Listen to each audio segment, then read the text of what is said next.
ప్రశ్న అంతా ఎల్లబుచ్చారు. విజయమ్మ గారు ఆ రోజు జగన్ దోపిడిని అడ్డుకట్ట వేయలేకపోయారని ఆయన చెప్పేస్తున్నారు. ఇప్పుడు న్యాయ నిర్ణేతగా ఆయన చెప్తున్నారు, జగన్ గారు దోపిడీ చేశారని చెప్తున్నారు ఆయన.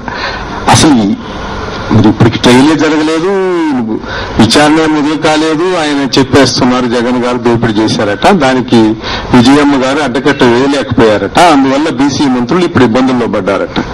అసలు ఈ ఇబ్బందులన్నీ కారణం ఏంటి? మీరు ఆ 26 జీవోలు కరెక్టా కాదని చెప్పలేని పరిస్థితిలో ఇప్పటికీ ఉన్నారు.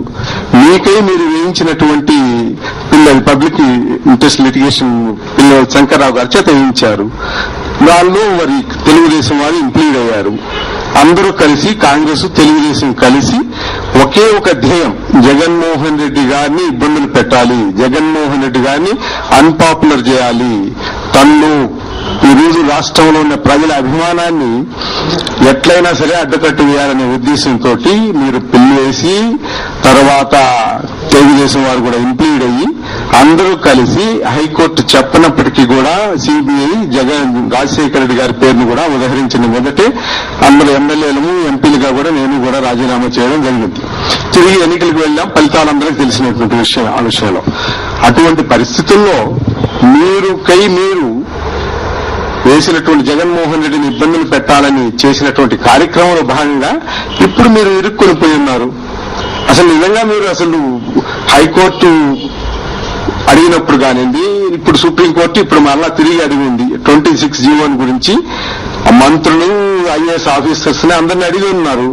దానిలో అసలు ఎంతవరకు కరెక్టో జీవోస్ చెప్పాలి కదా మీరు.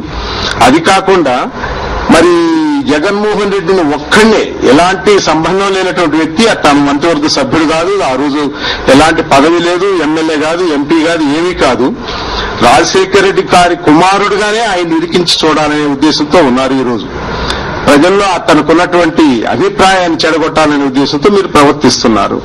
అటువంటి పరిస్థితుల్లో విజయమ్మ గారిని గురించి రామనారాయణ రెడ్డి గారు మాట్లాడిన మాటలు ఏమాత్రం ప్రజలు హర్షించే పరిస్థితిలో లేరు. ఆ ఉక్రోషం అంతా చూపించారు. నిజంగా ఈ రాష్ట్రంలో ప్రజలకు ఏ విధంగా అభిప్రాయం ఉండేదని నిన్న నిరూపించారు. ఉప ఎన్నికల సందర్భంలో నిరూపణ జరిగింది. నెల్లూరులో కూడా నిరూపించబడింది. రామనారాయణ రెడ్డి గారి కాన్స్టిట్యూన్స్ లో కూడా ఏం జరిగిందో తెలుసు వారికి, వారి అన్నగారి కాన్స్టిట్యూన్స్ లో ఎలా జరిగిందో తెలుసు వారికి. అటువంటి పరిస్థితుల్లో విజయమ్మ గారి మీద ఏదో నిందలు వేసి బీసీల మీద చెప్పడం జరిగింది. బీసీలు కావాలని ఇప్పుడేదో ప్రేమ చూపిస్తున్నారు, మంత్రులు జైలుకు పోయే పరిస్థితి వచ్చింది. మోగదేవ్ గారు, వెంకటరమణ గారు, అలాగే ఇప్పుడు ధర్మాన గారిని కూడా ఛార్జ్షీట్ పెట్టారు.